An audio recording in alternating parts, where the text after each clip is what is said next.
Islam is a global order. Islam is an ecosystem.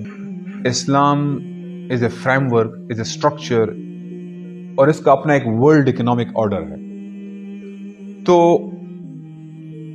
جب تک ایک اسلامک اتھارٹی جو دنیا میں کسی اتھارٹی کے انڈر نہ ہو وہ نہیں ہوتی تو آپ اسلامک اکنامکس کے ڈرامے کر سکتے ہیں، اسلامک اکنامکس نہیں ہو سکتی. اس وقت ہم ایک گلوبل آرڈر کے نیچے کام کر رہے ہیں. 1944-45 میں اسٹیبلش ہوا، پوری دنیا پہ وہ گلوبل آرڈر اسٹیبلشڈ ہے، جس کو اسپیئر ہیڈ کر رہا ہے یو ایس، جس میں اس نے پارٹنر بنا دیے ہیں. جو بھی ذرا مضبوط طاقت تھی اس کو اس نے پارٹنر شریک بنا دیا ہے. وہ یو ایس، وہ اس کے بعد وہ رشیا ہے، وہ چائنا ہے، وہ یورپی یونین ہے، اس کو اس نے پارٹنر بنا لیا ہوا ہے. اس کو لیڈ کر رہا ہے کچھ انسٹیٹیوشن کے through, U N, I M F, world bank کا جو میکینزم ہے، ڈسپیوٹ ریزولوشن کا آئی سی جے ہے. یہ گلوبل فائنینشیل گیٹ وے بنا دیا آئی ایم ایف کو اس نے، ڈالر بیک کرنسی کے ذریعے پوری دنیا کو چلا رہا ہے. تو اس ہیجمونک آرڈر کے انڈر نا اگر ہم ایک میٹھا سا پیارا سا جو ہے سود سے پاک جو اخلاقیات پہ چلتا ہے اور ایسے اسلام کی باتیں کر رہے ہیں تو ہم مذاق کر رہے ہیں اسلام کے ساتھ. اسلام گلوبل آرڈر ہے، کسی آرڈر کے نیچے کام کرتا نہیں ہے. تو پہلے تو اس تھنکنگ سے ہمیں نکلنا چاہیے کہ ہم نا جناب کسی طرح سے ایک ایسا بینکنگ سسٹم کنزیومر لیول پہ لے آئیں، کنزیومر لیول پہ، کریڈٹ سائٹ پہ نہیں، اس لیول پہ لے آئیں جو حلال پروڈکٹس آفر کرتا ہو میرے عام لوگوں کو. کس طرح سے ان کو مورٹگیج حلال طریقے سے مل جائے، کسی طرح سے ان کو گاڑی کی فائنینسنگ حلال طریقے سے مل جائے، کسی طرح سے ان کو پرسنل فائنینس حلال طریقے سے مل جائے. یہ اسلام نہیں ہے، یہ اسلام نہیں ہے. نہ اسلامک اکنامکس ہے، نہ اسلامک آرڈر ہے، نہ اسلامک کوئی فریم ورک ہے کہ اس آرڈر کے نیچے کنزیومر لیول پہ ہم کچھ ایسے حلال پروڈکٹس کریٹ کر لیں. ہمارے سارے مفتیان اعظام سارے بیٹھے ہوئے ہیں اور وہ ایسے پروڈکٹس کریٹ کرنے پہ کام کر کے اس کو اسلامک اکنامکس کی خدمت سمجھتے ہیں وہ اس کو. یا ہم کسی طرح سے کچھ اسلامک مورلز نا، موریلٹی وہ ایڈ کر دیں اپنے اکنامک ڈیلنگز میں تو اسلام آ جائے گا. جی ہم دیانتداری سے بات کریں، ایثار سے کام لیں. یہ موریلٹی ہے، اسلام نہیں ہے. یہ موریلٹی کسی جگہ پہ بھی ہو سکتی ہے، یہ تو کیپٹلزم میں بھی ہو سکتی ہے. یا ہم کمپنیاں سی ایس آر شروع کر دیں، کارپوریٹ سوشل ریسپانسبلٹی، تو بڑا ایثار کے ساتھ ساری کمیونٹی کو ساتھ لے کے چل رہے ہیں، ریسپانسبل ہیں. یہ اسلامک اکنامکس ہے. یا ہم بڑے بینیولنٹ بن جائیں، ہم لوگوں کے ساتھ نا اچھی طریقے سے ڈیل کریں، مسکرا کے بات کریں، چیزیں ریٹرن کر دیں اگر کوئی واپس کرنا چاہتا ہے. ہمیں وہ اسلام کی کچھ میٹھی میٹھی باتیں نظر آتی ہیں. بالکل ہم یہاں اکثر سیاسی لوگ بیٹھے ہیں، ان کو پتا ہے کہ جب ہمارے ہاں وہ میٹھی میٹھی باتیں ہوتی ہیں تو ہم ان کو ڈسکس کرتے کہ نہیں، اسلام پورا فریم ورک ہے. انفارچونیٹلی ہم نے اکنامکس کو بھی ایسی کچھ میٹھی میٹھی باتیں بنا دیا ہوا ہے اور اس فریم ورک کو بھول گئے ہیں.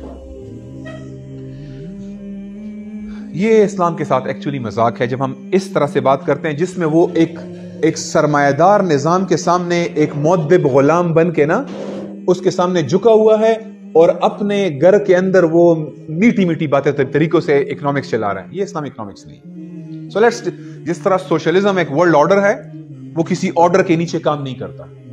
کیپٹلزم ایک ورلڈ آرڈر ہے، وہ کسی آرڈر کے نیچے کام نہیں کرتا. اسلام ایک ورلڈ آرڈر ہے اور یہ اپنے آرڈر کو اسٹیبلش کرتا ہے.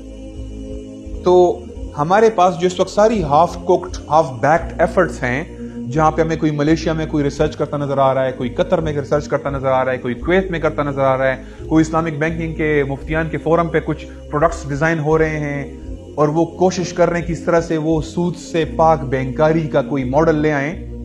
دس is not Islamic economics. Let be very clear, یہ کوئی اسلامک اکنامکس نہیں ہے. So let me, please don't expect me کہ میں آپ کو نا غربت کا حل اس نظام کے نیچے کوئی خیراتی ادارے کھول کے بیان کر دوں اور میں کہوں دیکھیں اسلام کس طرح سے ایثار کی بات کر کے غربت ختم کرتا ہے. اسلام ایسے غربت ختم نہیں کرتا. Structural problem require structural solutions, not charities, beggings. اس سے مسئلے حل نہیں ہوتے. اسٹرکچرل پرابلم کے سولوشن اسٹرکچرل ہوتے ہیں.